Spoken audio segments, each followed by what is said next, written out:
What's your assessment here? The Quad repeatedly spoke about maritime freedom. Madam Ambassador, highlighted Gurugram. From Gurugram to the Pacific, the intensification of maritime surveillance has been a real strong. How directly is this aimed at China, despite Beijing not being named explicitly here, sir? Well, good evening, Kabir. Thank you for inviting me for your show, and my very warm greetings to distinguished and esteemed co-panelists. I fully agree with what Ambassador Ma'am has said, and but if you have time, allow me to direct a couple of issues. They're very, very Yeah. important. We need to understand the origin of Quad, because whether we agree or not, to the best of my understanding, although people had started talking much prior to the tsunami of 2004, but it started, the necessity was felt in tsunami 2004.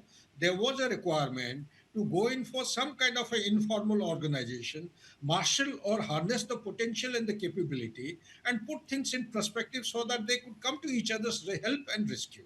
But by and by, what happened was, with the withdrawal of the pivot of Asia, that is the American pivot, from the East Asia and Southeast Asia, gravitating towards the Middle East, the expansionism of China was noticed. And with that, that actually becomes so reckonable and so determinant in driving the geopolitics of the world order. It was felt that there was a requirement more than the disaster management, whether you accept it or not, direct or indirect. You needed to have something like I2, U2, AUKUS, and also you needed to have something like Quad.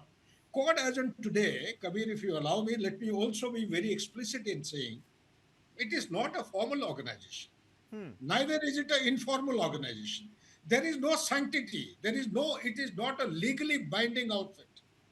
So whatever they say and decide, any president in any country may overnight decide to pull out from that. Therefore, I come to the first recommendation. Like the NATO alliances, they have gone in for some kind of an enactment. It is called a National Defense Authorization Act, NDAA, in fiscal year 2024, which debars or prevents any US president from unilaterally withdrawing from NATO. We need to have a formal kind of identity and recognition, and particularly USA.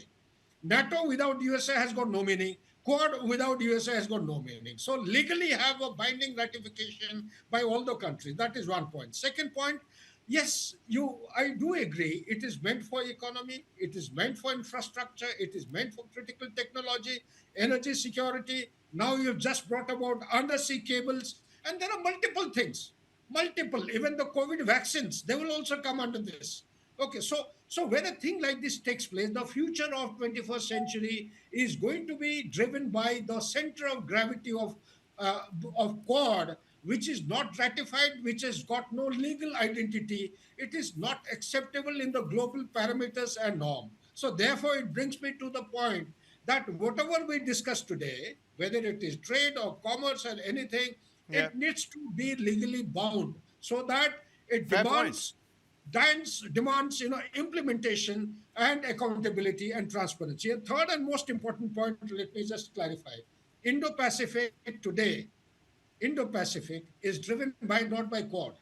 It is driven by a thing called a squad. I'm sure the ambassador ma'am will bear me out. In past 1.5 years, the Quad has undertaken a separate, I would say it's not a transformation for good. It is a regressive kind of a movement which has taken place, which has put the world order. The pivot of Asia is no longer there in East Pacific or South China Sea or Southeast Asia, nor is there in West Asia. I don't know where has it disappeared. There doesn't seem to be any kind of order anywhere in the world. This is disorder.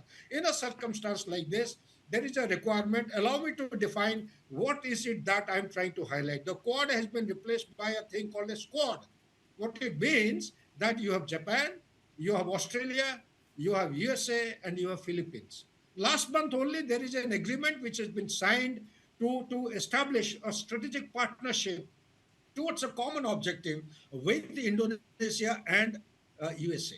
So this is a new normal, new format of, therefore, the Indo-Pacific as of now. The The term had been coined by the Prime Minister of Japan at some point in time in 2007. It was picked up. The momentum was given by Donald Trump in 2017. With Donald Trump having come for the second tenure, he has given a new contour to the entire concept. He said Indo-Pacific is no longer important to USA. It is only the West Pacific. They are now looking at West Pacific, first chain of island, second chain of island, third chain of island. If China at all explodes or breaks open the chains of island, through cuts across through the Guam Island and starts threatening the Hawaii Island and the west coast of America, then they should have defensible capability to guard against such kind of breakout Fair forces, enough. naval resources. Pertinent points, General, that you brought to the Last table. but not the Yeah, least, yeah. where is Indian Ocean then? The question comes, where is IOR? IOR doesn't have any footprint. Diego Garcia, that's why Donald Trump was making noise when Iran started firing missiles at Diego Garcia. It is presently, under the, legally speaking, under the domain control of Mauritius. And UK also doesn't have any legal binding, legal accountable control over Diego Garcia, although the resources, some of the resources, they continue to remain there. Indian Ocean region, it has been left to India only.